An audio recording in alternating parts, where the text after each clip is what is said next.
बोलो श्री कृष्ण कन्हैया लाल की, सतगुरु महाराज की, श्री प्राणनाथ प्यारे की, महारानी बाईजुराज की, महाराज छत्रसाल की, तीनों पुरी धाम की, समस्त सुंदर साथ की। प्रथम लागो दो चरण को, धनी ने छुड़ायो छिन्न,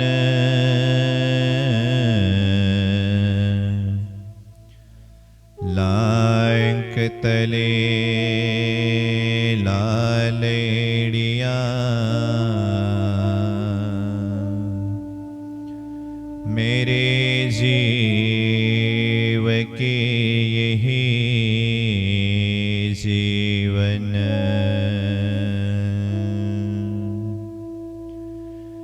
इन पाँव तले पड़ी रहो, धनी नजर खोलो तुन,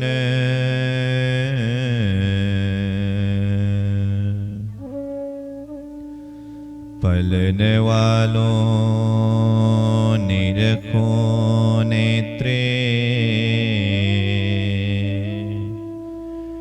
मेरे जीव के यही जीवन।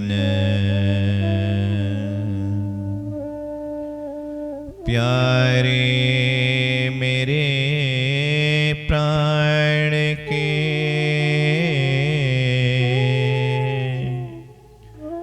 मोहे पल छोड़ो जिन,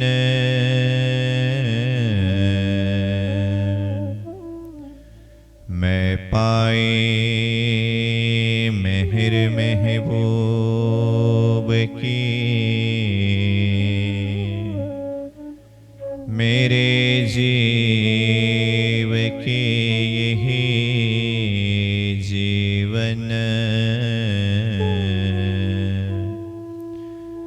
मेरे जीव के यही जीवन।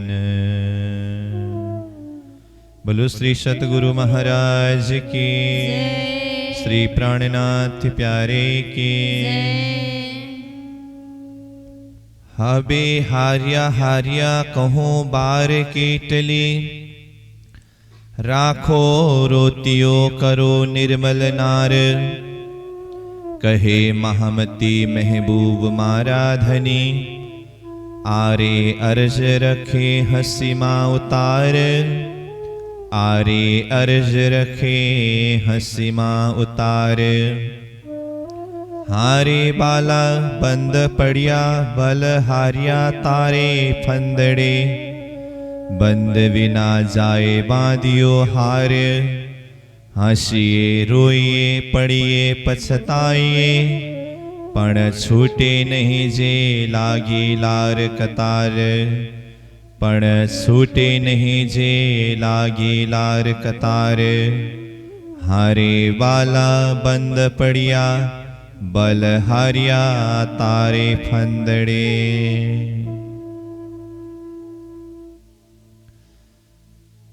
उपस्थित सद्धर्म प्राण धर्म शिरोमणि सज्जनवीर सुंदर साह जी, वाणी चर्चा का प्रसंग में आज हम चतुर्थ दिवस के बैठक में उपस्थित है। बिरह वाणी का प्रकरण के प्रसंग के ऊपर चर्चा करते हुए प्रथम दिवस के प्रसंग में इन बिरह के प्रकरणों के भूमिका का प्रसंग और द्वितीय दिवस के प्रसंग में बालो ब्रिहरस भीनो रंग ब्रह्मार माणतो जो बिरह वाणी 6 प्रकरण में से पहला प्रकरण का प्रसंग फिर कल तृतीय दिवस के प्रसंग में हारे वाला रल झलावियो राम ते रोब रावियो, जो विरह वाणी का द्वितीय प्रकरण का प्रसंग, इन प्रसंगों के ऊपर चर्चा करते हुए आज का प्रसंग में हम विरह वाणी का तृतीय प्रकरण, जो कीर्तन ग्रंथ में 37वां प्रकरण में है, इस प्रकरण के इन चौपाइयों के ऊपर हम कुछ चिंतन करने जा रहे हैं। इंद्रावती आत्मा महामती प्राणीनाथ जी महाराज कहते हैं, हारे वाला बंद पड़िया बल हारिया तारे फंदड़े, बंद बिना जाए बांधियो हार, हंसिए रोइए पड़िए पछताइए, पण छूटे नहीं जे लागी लार कतार। इंद्रावती आत्मा संपूर्ण सुंदर सात की तरफ से अक्षरातीत धाम धनी पूर्ण ब्रह्म परमात्मा श्रीराज जी महाराज से अर्जी करते हुए, विनती करते हुए, अपने हृदय का पुकार, सुंदर सात की पुकार धाम धनी के चरणों में व्यक्त करते हुए कहते हैं, हारे वाला बंद पड़िया, हारे वाला, हे प्रियतम धनी, हे श्रीराज जी, बंद पड़िया, इस संसार के बंधन में पड़े हुए हैं, बंधन में बंधे हुए हैं। कैसा बंधन, किसका बंधन?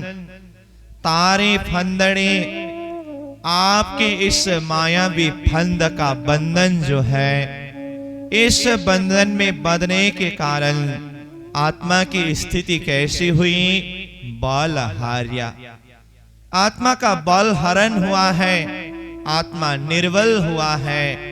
किसके कारण से? आपके ही माया का फंद के कारण, मायावी बंधन में आत्मा बंध जाने के कारण आत्मा की अपनी जो असली बल है वो बल हरण हुआ है। तो तारे फंदड़े, आपके मायावी फंद, तो ये तारे यानी कि आपके तुम्हारे फंदड़े मायावी फंद का बंधन से आत्मा का बल हरण हुआ। तो ये माया कैसे राज्य को बोल रहे हैं, अथवा इंद्रावती आत्मा ये माया आपकी माया है करके कैसे बोल रहे हैं? क्योंकि ये मायावी जगत की उत्पत्ति की जो मूल सूत्र है, स्वयं अक्षरातीत धाम धनी श्रीराज जी महाराज ने अपने दिल में लेकर के इस नश्वर जगत मायावी सृष्टि की रचना की है।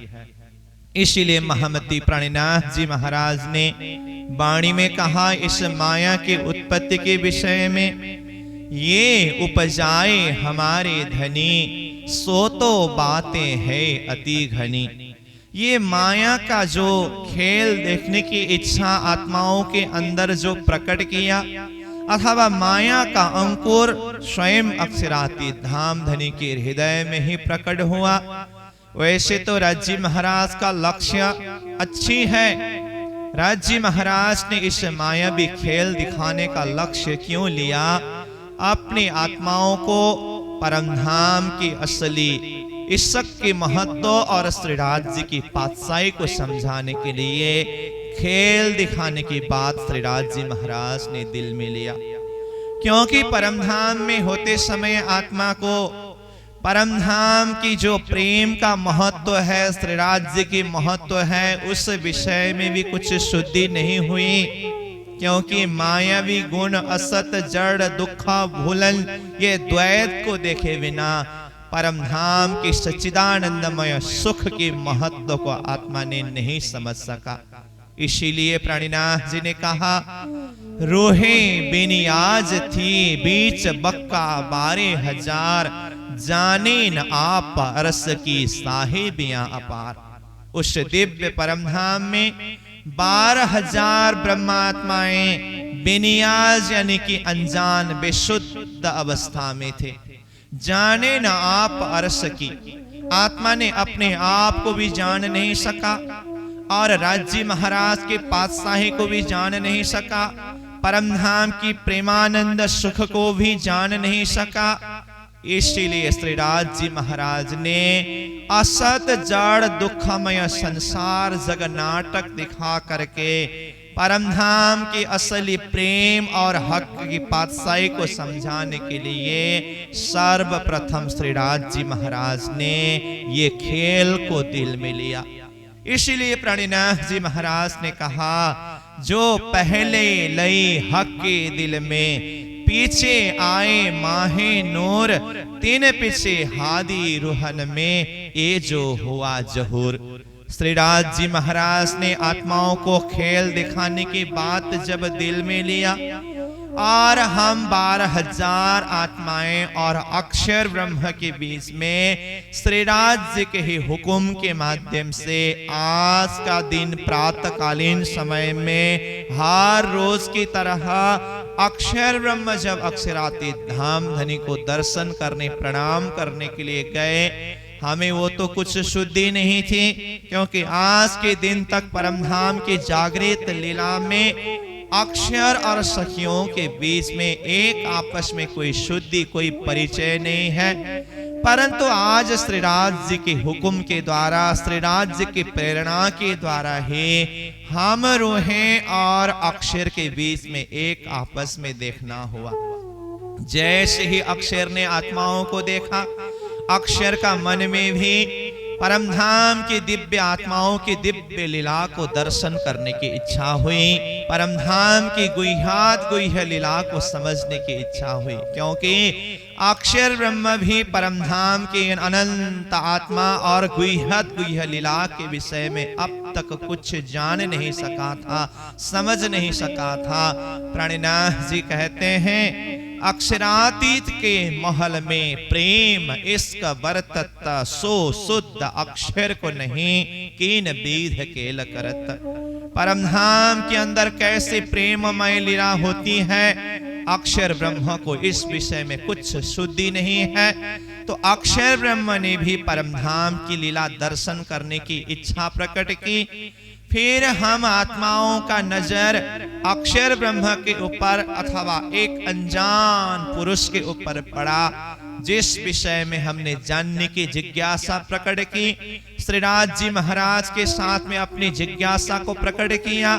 श्रीराज जी महाराज ने अक्षर ब्रह्म के विषय में परिचय देते हुए कहा, ये मेरा ही सत अंशा बाल स्वरूप अक्षर ब्रह्म है, जो खेल बनाने और मिटाने की लीला करते हैं, जो खेल असत जड़ दुखमय है, भुलनमय है। इस तरह से अक्षर के खेल के विषय में श्रीराज जी ने समझाया। तो हम रूहों के दिल में अक्षर के खेल देखने की इच्छा प्रकट हुई, परंतु हमारे दिल में खेल देखने की इच्छा कैसे प्रकट हुई, वो इच्छा भी श्रीराज जी महाराज ने ही प्रकट कराया है। इसीलिए तो कहते हैं, ये उपजाए हमारे धनी, सो तो बातें है अति घनी। ये दिल में इच्छा प्रकट कराने वाले भी धाम धनी श्रीराज जी महाराज ही है। इसी इच्छा के कारण हमें खेल में आना हुआ। तो ये खेल ही श्रीराज जी महाराज की इच्छा के द्वारा, उनके हुक्म के द्वारा, उनके शक्ति के द्वारा प्रकट होकर के विस्तार हुए हैं। इसीलिए यहाँ पर इंद्रावती आत्मा इस मायावी फंदा, मायावी खेल के विषय में कह रहे हैं, तारे फंदड़े हे धामधनी, ये मायावी फंद जो है ये आपके द्वारा उत्पत्ति हुई है। आपके द्वारा उत्पत्ति हुए ये मायावी फंद के कारण इस मायावी बंधन में हम आत्माएं बंधे हुए हैं, और मायावी बंधन में बंध करके, संसार के बंधन में बंध करके हम आत्माओं का जो आत्मा बल है ना, वो आत्मा बल भी खो गया है, हमसे दूर हो गया और हम निर्बल हो गए। इसीलिए कहते हैं, हारे बाला बंद पड़िया बल हारिया तारे फंदड़े। तो बंधन क्या है? हम कल का प्रसंग में भी ये मायावी बंधन, मन का बंधन के विषय में बातें कर रहे थे। संसार का बंधन अगर वास्तव में देखा जाए तो ये मर्यादा का बंधन, मर्यादा 3 प्रकार का मर्यादा है। वेद मर्यादा, कुल मर्यादा और लोक मर्यादा। ये 3 प्रकार का जो बंधन है ना, महमति प्रणिनाथ जी महाराज ने कलश ग्रंथ में ये 3 प्रकार के मर्यादित बंधन को ही क्या कहा, ये संसार का रूप वर्णन करते हुए कहा, त्रवंक बंको सूरो किनो न गमाए। ये 3 तरफ से टेढ़ी मार्ग जो है, इस टेढ़ी मेढ़ी मार्ग में सुरवीर लोग भी कोई इसमें चल नहीं सका, तो इसको पार नहीं पा सका। तो ये संसार का बंधन ही वास्तव में वेद मर्यादा, कुल मर्यादा और लोक मर्यादा रूपी बंधन है। वेद मर्यादा ने किस तरह से जीव को बांध रहा है? वेद में हम देखें, चिंतन करें, 1,00,000 मंत्र है। उन 1,00,000 मंत्रों में से 80,000 मंत्र है वो कर्म कांड संबंधी है, और कर्म का लक्ष्य है स्वर्ग। और 16,000 मंत्र है वेद में, उपासना परक मंत्र है जिसका लक्ष्य है वैकुंठ। और 4,000 मंत्र है ज्ञान परक, ज्ञान कांड का, और जिसका लक्ष्य है निराकार ब्रह्म का धाम का लक्ष्य कहा है। परंतु उसको गहराई से चिंतन करके देखा जाए तो ज्ञान का लक्ष्य, अक्षर तक का लक्ष्य बताया है। इस तरह से वेद का 1,00,000 मंत्रों में से 80,000 मंत्र ने कर्म कांड का शिक्षा दे करके, कर्म बंधन का शिक्षा दे करके जीव को स्वर्ग का लक्ष्य दिया है, स्वर्ग को पकड़ाया है। यही तो वेद का बंधन है। महमति प्रणिनाथ जी महाराज ने कलश वाणी में वेद का कोहड़ा का प्रकरण में भी इन्हीं विषयों के ऊपर चर्चा किया है। वेद ही परमात्मा मिलने के लिए, परमात्मा पाने के लिए किस तरह से बंधन बन रहा है। वेद का जो शब्द है वो शब्द के पीछे उलझने से और एक एक शब्द को 12 मात्रा के आधार पर शब्द का अर्थों को विस्तार करने से शब्द का भंडार तो बहुत ज्यादा हुआ, परंतु वहां पर वास्तविक सार तत्व, ब्रह्म तत्व की पहचान के विषय में कुछ न होना, यही उलझन है, यही कोहड़ा है और यही बंधन है। यहां तक प्रणिनाथ जी महाराज ने कहा, परमात्मा को खोजने के विषय में, परमात्मा को पाने के विषय में स्वयं वेद ने भी परमात्मा को प्राप्त करने के लिए परमात्मा को ढूंढते हुए निकले, परंतु वेद ने भी परमात्मा को जान नहीं सका। तो परमात्मा को अगम कहा करके स्वयं वेद अपना नाम निगम धरा करके लौट करके आया। महमति प्रणिनाथ जी कहते हैं, वेद अगम कहे उल्टे पीछे, नेत नेत कर गाया, खबर ना पड़ी बिंद उपज्या, कहाँ थे ताथे नाम निगम धराया। वेद को भी वह शुद्धि नहीं हुई कि ये मायावी जगत का उत्पत्ति कराने वाले मूल शक्ति जिनके हुक्म के द्वारा इस सृष्टि की उत्पत्ति हुई है, वो परमात्मा स्वरूप कहाँ है, वो कैसे हैं, परमात्मा के विषय में जान नहीं सका। तो परमात्मा को अगम कहा और स्वयं वेद ने अपना नाम निगम धरा करके लौट करके आया। अब हम विचार करें, जब स्वयं वेद ने परमात्मा को प्राप्त नहीं कर सका, परमात्मा को जान नहीं सका, अब वेद पढ़ने वालों को परमात्मा का साक्षात्कार कैसे हो सकता है? तो वेद ने जब परमात्मा को नहीं जान सका तो फिर 80,000 मंत्र के माध्यम से कर्म कांड का व्याख्या करके स्वर्ग की मुक्ति को बता करके जीव को उसी बंधन में बांधे हुए हैं। और स्वर्ग का मुक्ति जो है वो तो जीवात्मा को अखंड सुख, अखंड मोक्ष देने वाली मुक्ति नहीं है। स्वर्ग में जाकर के जब पुण्य खत्म हो जाता है, जीव को फिर इस संसार मृतलोक में आना पड़ता है, 84 के चक्र में घूमना पड़ता है, फिर अपने कर्म माफक मनुष्य शरीर में आकर के फिर से कर्म करना पड़ता है। यही तो वेद का बंधन है। तो वेद ने अब्रह्म को ही जो स्वर्ग का लक्ष्य दे करके, जो अब्रह्म के स्थान को लक्ष्य दे करके पकड़ाया, वेद ने जो बांधा हुआ बंधन यही है। तो एक तो वेद मर्यादा, वेद का बंधन से जीव को छुटकारा नहीं मिल पा रहा है। और फिर दूसरा बंधन क्या है? दूसरा बंधन है कुल मर्यादा। कुल मर्यादा का बंधन भी जीव को उसी तरह से बांधता जा रहा है। अगर कोई भी कुल के वंशज अक्षरातीत परब्रह्म परमात्मा की भक्ति करें, मोक्ष के लिए आगे बढ़े, तो उनके लिए कुल मर्यादा किस तरह से बांधता है? नहीं नहीं, हमारा कुल का परंपरा ऐसा नहीं है, हमारा कुल का धर्म ऐसा नहीं है। कुल परंपरा को मान्यता देना चाहिए, कुल धर्म को त्यागना नहीं चाहिए।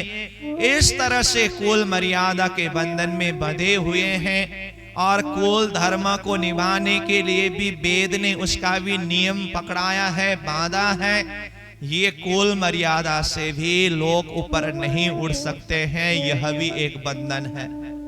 फिर तीसरा बंधन है लोक मर्यादा। लोक मर्यादा क्या है? हाँ, वेद ने जो पकड़ाया है, वेद ने जो बताया है, उसी को ही मानना चाहिए। और वेद का बताया हुआ बातों के आधार पर जो कुल ने जिस परंपरा को चला करके आया, कुल परंपरा को, कुल की मान्यता को ही मान्यता देना चाहिए करके सारे लोग उसी के पीछे पड़ते हैं। और कोई सलाह भी देते हैं, उपदेश भी देते हैं, सुझाव भी देते हैं, उसी प्रकार का सलाह, सुझाव और उपदेश देते हैं। तो लोक मर्यादा को भी लोग छोड़ नहीं सकते। इसीलिए तो कहा है ना, संसार में सबसे बड़ी समस्या की चीज क्या है? क्या कहेंगे लोग? ये सबसे बड़ा रोग। लोग क्या कहेंगे? हम कोई भी कार्य करने के लिए चाहते हैं, कार्य भले ही अच्छा हो, लक्ष्य भले ही महान हो, परंतु लोग उस विषय में अगर कुछ इधर उधर की बातें करें, निंदा प्रशंसा की बातें करें, तो लोग सोचते हैं नहीं नहीं, लोग इस तरह से बोल रहे हैं तो ये काम नहीं करना चाहिए। इस तरह से लोगों के पीछे पड़ करके अच्छा काम से भी हम विमुख हो जाते हैं। यह लोक मर्यादा का बंधन है। तो ये तीनों बंधन आत्मा को बांध रहा है, जीव को बांध रहा है।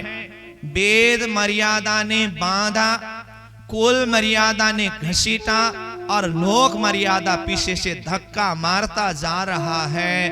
इस तरह से संसार का जो मर्यादा का बंधन है, यही संसार का बंधन है।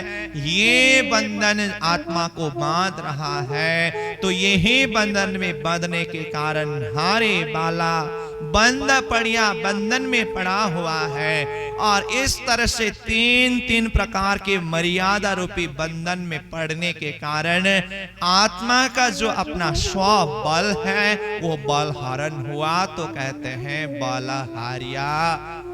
किसने बल हरण कर दिया? तारे फंदड़े आपकी ये माया भी असर माया का प्रभाव ने आत्मा की बल को हरण करके आत्मा को निर्बल बना दिया। आगे कहते हैं बंद बिना जाए बांधियो हार। वैसे देखने में बंधन नहीं दिखाई देता है। हम कल इस विषय में भी चर्चा कर रहे थे। देखने में कुछ बंधन नहीं है, फिर भी बंधता जा रहा है। ये इच्छा रूपी बंधन है, मन का बंधन है। तो ये मन का बंधन, इसी में जीव बंधता जा रहा है। माया भी बंधन में बंधे हुए हैं। बंद बिना जाए बांधियो हार। और इस संसार में हंसिए रोइए पड़िए पछताइए, पण छूटे नहीं जे लागी लार कतार। यहाँ पर ये माया के प्रभाव के कारण जितना भी यहाँ पर हंसिए, यानी कि चाहे हंसे, रोइए चाहे रोए, पढ़िए चाहे उड़ते हुए, गिरते हुए, पछाड़ खाते हुए, ऐसी स्थिति में चलिए और पछताइए चाहे प्रायश्चित ही करिए। हंसने पर भी, रोने पर भी, पछाड़ खाने पर भी, पश्चाताप करने पर भी कुछ होने वाला नहीं है। ये मायावी फंदा से, मायावी बंधन से छुटकारा पाना संभव नहीं है। इसलिए प्रणिनाथ जी कहते हैं, हंसिए, रोइए, पढ़िए, पछताइए, पण छूटे नहीं जे लागी लार कतार। पण परंतु छोटे नहीं, छूटने वाला नहीं है जे जो लागी लार कतार। जो लार कतार यानी कि हार कतार जो लगा हुआ है, ये हार कतार छूटने वाला नहीं है। इस हार कतार से छुटकारा पाना संभव नहीं है। तो ये मायावी हार कतार जो है, इससे छुटकारा पाने वाला नहीं है। तो हार कतार कैसे है? भेड़ कतार हमने सुना है ना, भेड़ का जो कतार है उसे हार कतार कहते हैं। उसमें क्या होता है, आगे वाला भेड़ जिस तरफ चलता है, पीछे आने वाला भी उसी हार कतार में जा रहा है। एक भेड़ जाकर के अगर खड्डा में पड़ गया तो पीछे आने वाले भी सारा का सारा भेड़ कतार उसी खड्डा में पड़ता जा रहा है और कोई उससे छुटकारा पा नहीं सकता। उसको कहते हैं भेड़ कतार। ऐसे ही भेड़ कतार की तरह मायावी लाइन में, ये माया के बाजार में, माया के फंदन में आत्मा हार कतार की तरह बंध करके जा रहा है और आत्मा की जो अपना अस्तित्व को माया ने हरण कर लिया है, इस माया से कभी भी छुटकारा पाना संभव नहीं है। छूटे नहीं जे लागी लार कतार। दूसरे नंबर चौपाई में कहते हैं, जहर चढ़ियो हाथ पांव झटकतियो, सर्वा अंग साले कोई सके न उतार, समरथ सुख थाए साथ ने तत्खिण, गुणवंता गारड़ी जहर तहणे तेणी विधझार।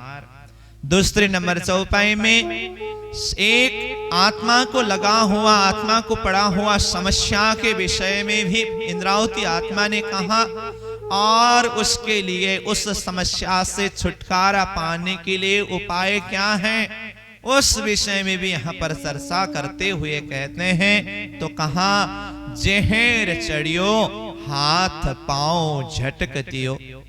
आत्मा को जहर चढ़ा हुआ है, मायावी जहर चढ़ा हुआ है और मायावी जहर चढ़ने के कारण क्या हुआ, हाथ पांव झटकतियो, हाथ पांव झटक रहा है। जहर चढ़ने पर कैसी स्थिति होती है, विचार करिए। जब शरीर में भी जहर चढ़ता है ना, जहर का असर कैसा होता है, एक एक अंग अंग में उसका जलन होता है। अब शरीर का एक एक अंग अंग जिसका जलन हुआ हो, शरीर के एक एक अंग अंग में जहर फैल गया हो, उसकी स्थिति कैसी होती है। तो इसी तरह से यहाँ पर आत्मा के अंग अंग में मायावी जहर चढ़ा हुआ है। ये जहर चढ़ने के कारण आत्मा की स्थिति कैसी हुई, जहर चढ़ियो हाथ पांव झटकतियो, हाथ पांव झटक रहा है, तड़प रहा है। तो जहर क्या है, ये संसार ही तो जहर है, ये माया ही तो जहर है। गुरु जी मंगलदास जी ने क्या कहा, विष के पीछे यह जोड़ दिया जाए तो विषय होता है। विष खाने से असर करता है, विषय चिंतन मात्र से। तो कहने का अर्थ क्या है, विष से भी और खतरा है विषय। तो ये विषय ही जहर है। ये इंद्रियों का जो विषय है, इसमें जो सारे इंद्रिय फंस रहा है और उसी के वशीभूत होकर के जीव आत्मा भ्रमित हुआ है, मायावी जहर चढ़ा हुआ है, इसके कारण आत्मा निर्बल हुआ है। सर्वा अंग साले कोई सके न उतार, वो जहर का असर के कारण सर्वा अंग यानी कि संपूर्ण अंग साले चुभ रहा है, अंग में उसका दर्द पहुंच रहा है। कोई सके न उतार, कोई भी इस मायावी जहर को उतार नहीं सकते हैं, इस मायावी जहर को उतारना संभव नहीं है। इस तरह से आत्मा के अंदर मायावी जहर चढ़ा हुआ है। अब इस तरह से आत्मा में मायावी जहर चढ़ा है जब, तो अब क्या इस मायावी जहर को कोई उतार ही नहीं सकते? अब आत्मा इससे छुटकारा पा नहीं सकेंगे, इसका कोई उपाय नहीं है, युक्ति नहीं है? ऐसी बात नहीं। इंद्रावती आत्मा इस जहर से भी अलग होने का अथवा जहर से भी छुटकारा पाने का एक युक्ति बताते हुए धामधनी से अर्जी करते हुए कहते हैं, हे धनी सामरथ सुख थाए साथने तत्खिन, आप समर्थ धनी हो। समर्थ यानी कि शक्तिशाली, सामर्थ्यवान। हे धनी आप वह सामर्थ्यवान शक्तिशाली स्वरूप हो। आप अगर कृपा करेंगे तो आपकी कृपा के द्वारा सुंदर साथ को तत्क्षण सुख होगा। सुख थाए यानी कि सुख होगा, साथने सुंदर साथ को, आत्माओं को, तत्क्षण यानी कि तत्क्षण उसी क्षण में। क्या करने से? हे समर्थ धनी आप अगर हमें गुणवंता गारणी जहर तेहणे तेणी बिद झार, गुणवंता यानी कि गुणवान, गारणी जहर को उतारने वाले को गारणी कहते हैं।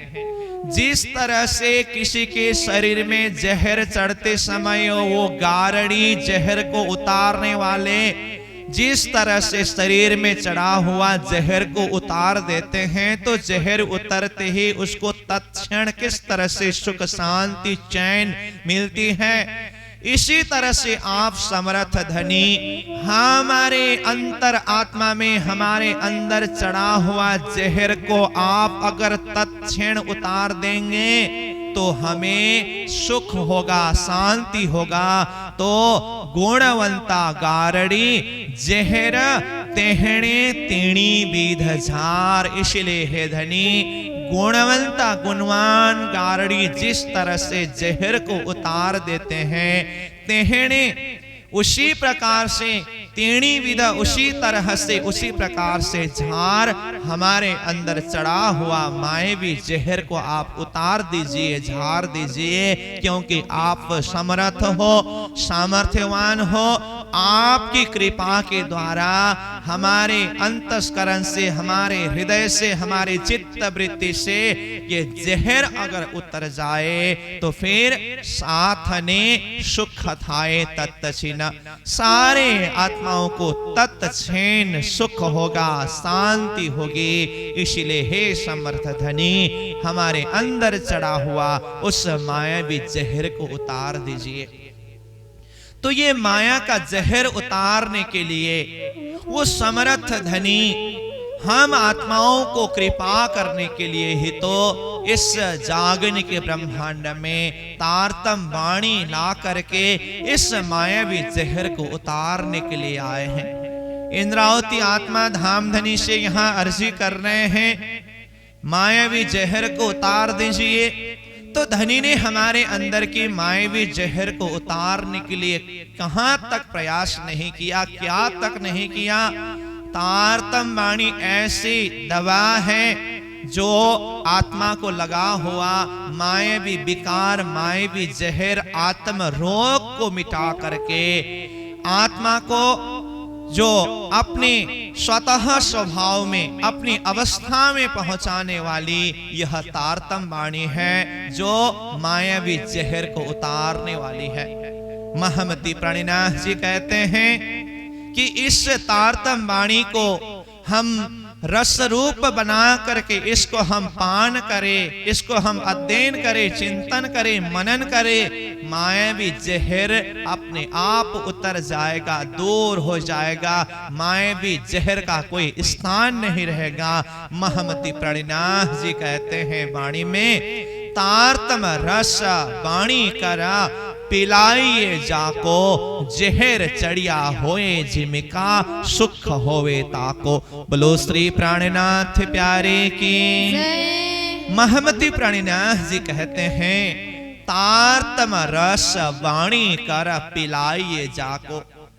आज हम सारे आत्माओं के अंदर मायावी जहर चढ़ा हुआ है, तो इस मायावी जहर को उतारने के लिए दारू क्या है, दवा क्या है? वो दवा है, प्रणिनाथ जी ने बताया, तारतम रस वाणी करा पिलाइए जाको। तारतम को वाणी के रूप में चर्चा के माध्यम से अथवा इस वाणी को अध्ययन करके, चिंतन करके, इस वाणी के रस को हम जब आस्वादन करेंगे, रस को जब हम पान करेंगे, तो इसका असर क्या होगा? जहर चढ़िया होए जिमिका, सुख होवे ताको।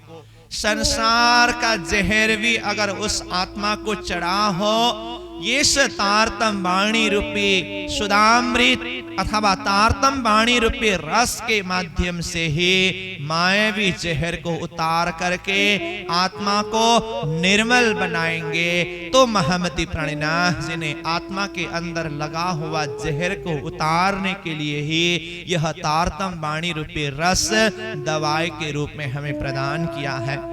तो हमारे अंदर जो जहर चढ़ा हुआ है, इस जहर को उतारने के लिए वाणी को हम रस रूप में पान करें, इसको चिंतन करें, मनन करें, इसी के माध्यम से ही तो हमारा कल्याण है। महमति प्रणिनाथ जी दूसरी चौपाई में कहते हैं, आत्मा को एक रोग लगा हुआ है। वो रोग क्या है? संसार का जहर चढ़ने के कारण आत्मा ने परात्मा को ही पीठ दिया, यही आत्मा का रोग है। इस आत्म रोग को, इस जहर को उतारने का दवा 14 लोक ब्रह्मांड में कहीं भी नहीं मिल रहा था। सदगुरु महाराज ने तारतम रस रूपी वाणी, दिव्य परमधाम का रस ला करके आत्मा रोग को निवारण किया। इसीलिए महमति प्रणिनाथ जी कहते हैं, सखीरी आत्म रोग बुरो लग्यो, या को दारू ना मिले तबीब, 14 भवन में न पाइए, सो हुआ हाथ हबीब। आत्मा को जो रोग लगा हुआ है, आत्मा रोग क्या है, इस विषय में भी प्रणिनाथ जी ने खुलासा करते हुए कहा, आत्म रोग कासों कहिए, जिन पीठ दई पर आत्म। आत्म रोग किसे कहते हैं? आत्म रोग क्या है? फिर आगे स्वयं प्रणिनाथ जी ने कहा, जिन पीठ दई परात्म, परात्मा को पीठ देना ही आत्म रोग है। और इस रोग को निर्मल करने के लिए, इस रोग से छुटकारा पाने के लिए संसार में कोई उपाय नहीं था, कोई ऐसे दवाई नहीं था। सदगुरु महाराज ने तारतम ज्ञान, तारतम का रस ला करके सदगुरु रूपी वैद्य ने हम आत्म रोग को निवारण किया, मायावी जहर को उतार दिया। इसीलिए कहते हैं, 14 भवन में न पाइए, सो हुआ हाथ हबीब। 14 लोक में जो दवाई नहीं मिल रहा था, वो हबीब वैद्य स्वरूप सदगुरु रूपी डॉक्टर के द्वारा आत्म रोग को ठीक करने का जो दवाई हमें दिया, तो ये क्या है? तारतम का रस है। सदगुरु महाराज ने उसको किस तरह से सिंचन किया? महमति प्रणिनाथ जी महाराज ने वाणी में मायावी जहर को उतारने के लिए और भी एक चौपाई में कहा। निजानंद आचार्य सतगुरु श्री देवचंद्र जी महाराज ने जामनगर के भूमि में श्री 5 नौतनपुरी धाम का स्थापना किया और वहीं पर सदगुरु महाराज ने अपने हाथ से एक वृक्ष को बोया, जो आज हम खिजड़ा के वृक्ष के रूप में जो श्रीपास रौतनपुरी धाम जामनगर में खिजड़ा का वृक्ष का हम दर्शन करते हैं, उस वृक्ष के विषय में भी इंद्रावती आत्मा महमती प्रणिनाथ जी अपनी वाणी में कहते हैं, वारणे जाओ बनराय बल्लभ के, जाके सुख शीतल छाया, देखो गुण ए भो औषधि, देख ही दूर जाए माया। देखिए तो मायावी जहर से छुटकारा पाने के लिए वो दवाई क्या क्या है, यहाँ पर भी प्रणिनाथ जी कहते हैं, वारणे जाओ बनराय बल्लभ की। बनराय यानी कि वन का राजा। संसार प्रकृति में ऐसे पेड़ पौधे वनस्पति कितने सारे हैं, परंतु सारे पेड़ पौधों में से, वृक्षों में से, वन में से उसका राजा कौन है? सदगुरु महाराज ने जिस पौधे को बोया और जो वृक्ष का रूप तैयार हुआ, जो खिजड़ा का वृक्ष, वो वन का राजा है। और उसी वृक्ष में मैं कुर्बान हो जाता हूं, बलिहारी जाता हूं। क्यों? उस वृक्ष की शीतल छाया में बैठने से और उस वृक्ष से निकली हुई जो हवा के द्वारा स्पर्श होने मात्र से भी मायावी जहर उतर जाता है। और इंद्रावती आत्मा कहती है कि देखो गुण भो औषधि, देख ही दूर जाए माया। उस वृक्ष को देखने मात्र से भी मायावी जहर उतर जाता है। माया का असर कुछ नहीं कर सकेगा, माया दूर हो जाएगी। ये कितनी विचित्र बात है। वो वृक्ष को देखने से माया कैसे दूर हो सकता है, जहर कैसे उतर सकता है? साधारण हिसाब से सोचते समय तो ये समझ से परे की बात है, परंतु इसका वास्तविक आशय क्या है? उस वृक्ष को दर्शन करने से, उस वृक्ष को देखने से, उस वृक्ष के साथ में सदगुरु स्वरूप का याद आ जाता है। जैसे ही सदगुरु स्वरूप का याद आया, सदगुरु स्वरूप तो स्वयं धाम धनी स्वरूप, भेष बदल आए धनी साक्षात। धाम धनी स्वरूप हम आत्माओं के जागृति के लिए भेष परिवर्तन करके, यानी कि अपने नूरी स्वरूप को परिवर्तन करके, पंचभौतिक स्वरूप धारण करके धाम धनी स्वरूप सदगुरु के स्वरूप में जगत में पधारे। तो सदगुरु स्वरूप तो स्वयं धाम धनी का स्वरूप है। इसीलिए तो उन्हें कहा हादी सोई हक। हक परमात्मा ही हादी के रूप में आए। और वो स्वरूप सदगुरु स्वरूप का जब याद आएगा, कब? उस वृक्ष को दर्शन करने से। वो वृक्ष का दर्शन करते ही सदगुरु स्वरूप का याद आया। उस सदगुरु स्वरूप का याद करते ही सतगुरु ने हमारे ऊपर कितने गुण किए हैं, धाम धनी ने हमारे ऊपर कितने गुण किए हैं। उनकी गुण, उनकी कृपा, उनकी मेहर, उनकी दया, उनकी करुणा, ये सारी चीज आत्मा अनुभव करने लगेंगे। तो जब धनी का गुण हम याद करेंगे, धनी का गुण रूपी प्रकाश हमारे हृदय के अंदर प्रकाशित होते ही, धनी की मेहर का सिंचन हमारे हृदय के अंदर संचार होते ही मायावी जहर अपने आप उतर जाता है। जिस तरह से एक घर का कमरा के अंदर लाइट को जला दिया जाए, अंधेरा अपने आप दूर हो जाता है, ठीक इसी तरह हमारे हृदय के अंदर, हृदय गुफा के अंदर सदगुरु का ज्ञान रूपी प्रकाश, धाम धनी की मेहर रूपी प्रकाश को जला दिया जाए, मायावी जहर अपने आप दूर हो जाता है। इस तरह से धनी को याद करके, तारतम्य वाणी के प्रकाश के माध्यम से हृदय को प्रकाशित करके, धनी की मेहर को हृदय में अनुभव करके, मायावी जहर से, ये माया का रूप, काली कोहड़ा रूप से हम मुक्त पा सकते हैं, अलग हो सकते हैं। इसीलिए धाम धनी के गुण को हमें बार बार याद करनी है। धनी ने हमें किस तरह से गुण किया है। तो इसीलिए तो उन्हें गुणवंता करके कहा। वो गुणवान है, वो कृपावान है, वो मेहरवान है। तो इंद्रावती आत्मा यहाँ कहती है गुणवंता गारड़ी। धामधनी स्वरूप ही वो गुणवंता गारड़ी स्वरूप है। गारड़ी यानी कि जहर को उतारने वाले हैं। तो धामधनी ने हमारे अंतर हृदय की मायावी जहर को उतारने के लिए हमारे ऊपर कितना गुण किया है, कृपा किया है। उसको जब हम चिंतन करने लगेंगे ना, तो धनी के गुण को चिंतन करने से क्या होता है वो भी प्राणिनाथ जी महाराज ने बताया।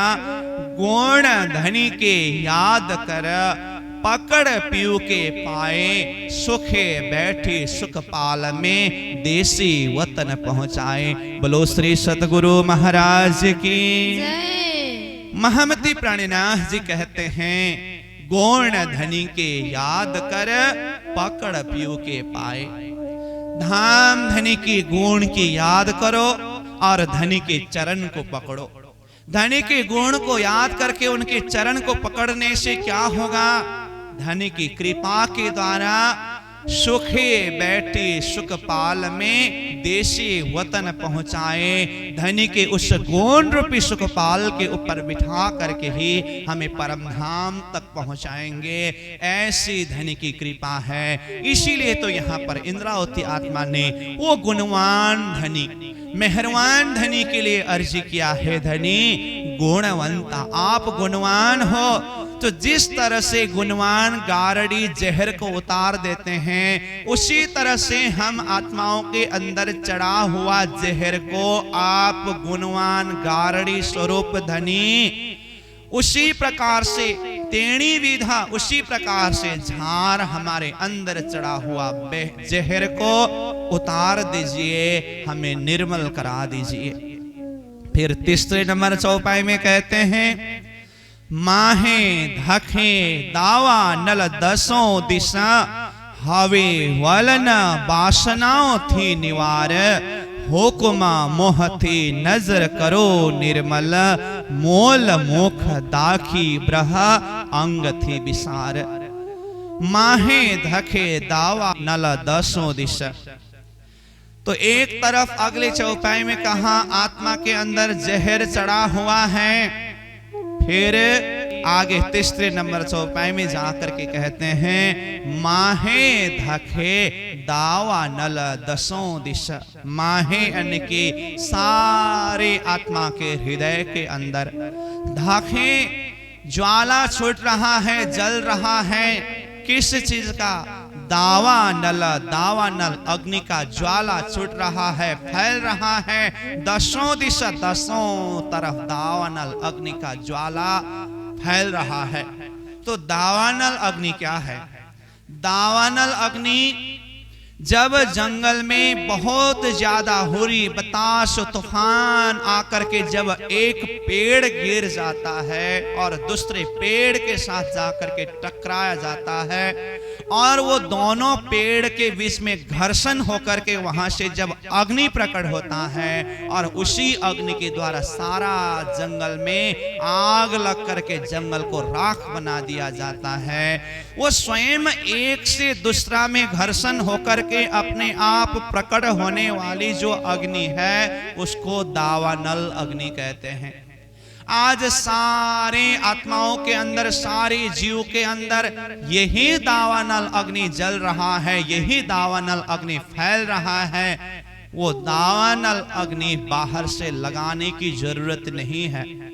अपने अंदर ही काम, क्रोध, लोभ, मोह का घर्षण जब होता है वहीं से अपने आप जब अग्नि का प्रकट होता है उसी को दावानल अग्नि कहते हैं। सबके अंदर आज यही दावानल अग्नि धक रहा है, उमड़ रहा है, इसीलिए सब कोई अशांत है। माहे धके दावानल दसों दिशा, हवे वलन वासनाओं थी निवार। हे धामधनी, हवे अब वलन, इस दावानल अग्नि का जलन वासनाओं थी। आपकी ब्रह्म वासना इन अंगनाओं के अंदर से निवारण कर दीजिए, इस अग्नि को बुझा दीजिए, शांत कर दीजिए।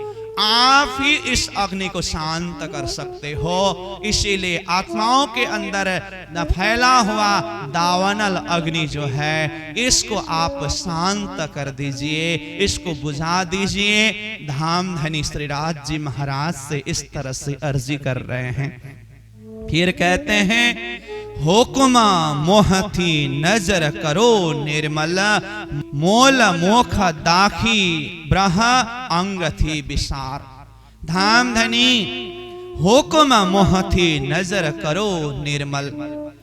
इस मोहरूपी संसार में पड़े हुए आत्मा को आप अपनी निर्मल नजर को सिंचन करके, नजर करो निर्मल, हे धनी आप निर्मल नजर को सिंचन करिए और आप हुक्म करिए और इस मोह रूप संसार में फंसे हुए, पड़े हुए, बदे हुए आत्मा को इस मोह जल संसार से अलग कर दीजिए। आपका हुक्म के द्वारा ही यह संभव है और आपकी निर्मल नजर के द्वारा ही यह संभव है। इसलिए धामधनी से अर्जी करते हुए कहते हैं, नजर करो निर्मल, आप निर्मल नजर करके, निर्मल नजर आत्माओं के ऊपर सिंचन करके मोह थी, इस मोह संसार से आत्मा को ऊपर उठाइए। कैसे? मोला मोखा दाखी ब्रह अंग थी विसार। मोल मोख दाखी, मोल मोख क्या है? मोल है हमारा परात्मा स्वरूप। तो मूल मोख है परात्मा स्वरूप का दर्शन कराना। तो मूल मोख दाखी, परात्मा स्वरूप का दर्शन करा करके, साक्षात्कार करा करके ब्रह्म, इस विरह अग्नि को अंग थी, अंग हृदय अंतस्करण से विसार, इसको हटा दीजिए।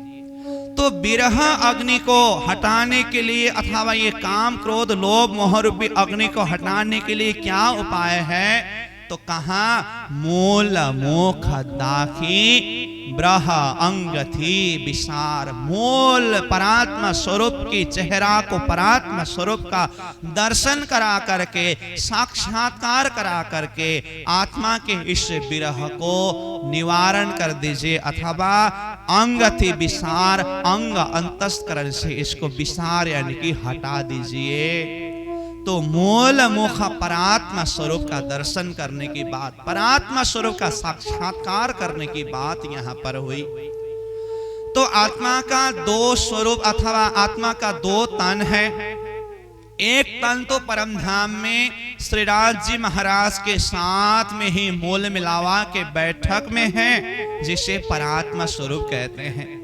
वो परात्मा स्वरूप में फरामशी का पर्दा पड़ करके आत्मा सूरता रूप में इस जगत के बीच में आकर के पंच भौतिक शरीर को धारण करके, खेल देख करके मायावी बंधन में बंध करके बैठी हुई है।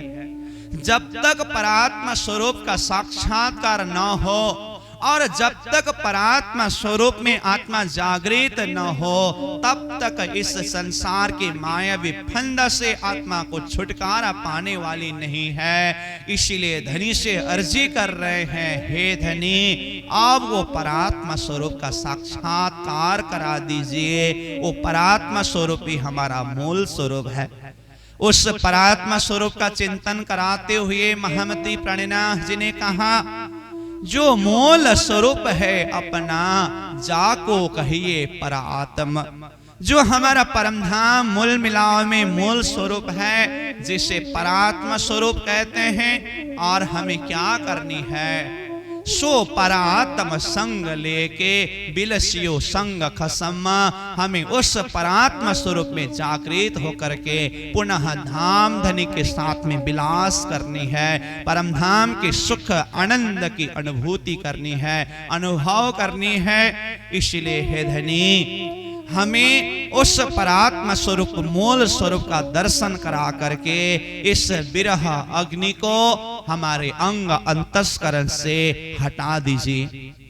चौथी नंबर चौपाई में कहते हैं, छाल मोटे अमने अति छेतरिया, थया हैया झांझरा न सहवाए मार, कहे महमती मारा धनी धामना, राखो रोतियो सुखा देव ने करार।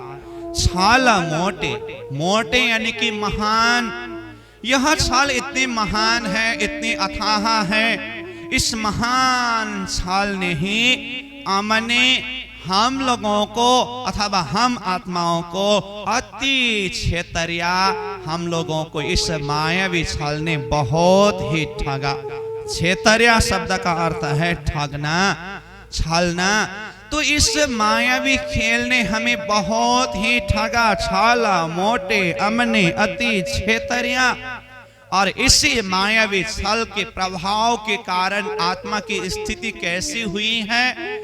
थया हैया झांझरा ना सहवाए मार।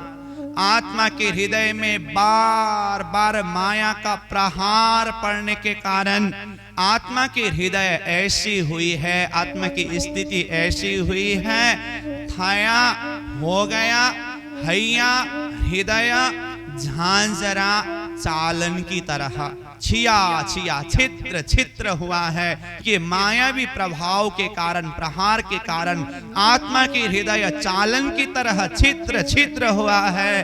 अब स्थिति ऐसी हुई, ना सहवाए मार। अब ऐसी माया का प्रहार, मार को सहन कर नहीं सकेंगे आत्मा। आगे कहते हैं, कहे महमती मारा धनी धामना। इंद्रावती आत्मा महमती भाव से कहती है, मारा धनी धामना है मेरे धाम के धनी। राखो रोतियो सुखा देव ने करार। राखो रखिए, रोतियों इन रोती हुई सखियों को, सुखा सुखा देव देव ने और करार आनंद में। तो क्या हुआ भाव? इन रोती हुई सखियों को सुख और आनंद दे करके राखो। राखो तो कहां राखो? आपके चरण तले राखिए।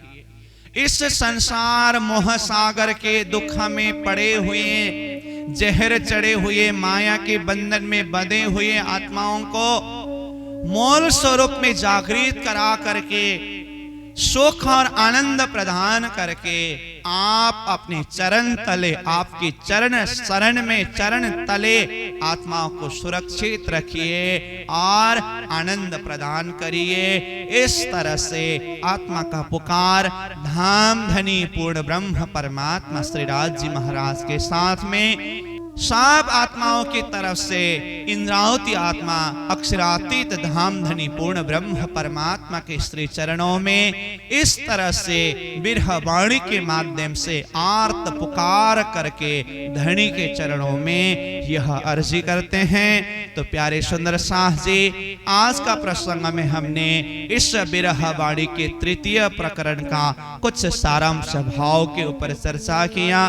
तो आज के वाणी चर्चा के प्रसंग को हम यहीं पर चौपाई दोहराते हुए विश्राम देंगे और अगले प्रकरण का चर्चा फिर हम कल करेंगे। इन्हीं शब्दों के साथ चौपाई को दोहराते हुए आज की वाणी चर्चा के प्रसंग को यहीं पर विश्राम देंगे। बोलो श्री सद्गुरु महाराज की, श्री प्राणनाथ प्यारे की।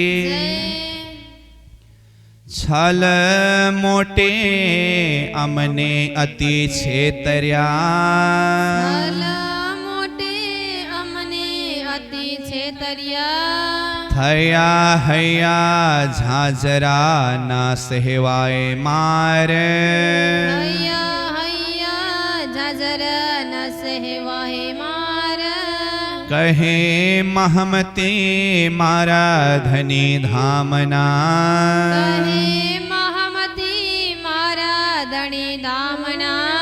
राखो रोतियो सुख देव ने करार। राखो रोतियो सुख देव ने करार। राखो रोतियो सुख देव ने करार। राखो रोतियो सुख देव ने करार। बोलो श्री सतगुरु महाराज की, जय। श्री प्राणनाथ प्यारे की जय। प्रणाम।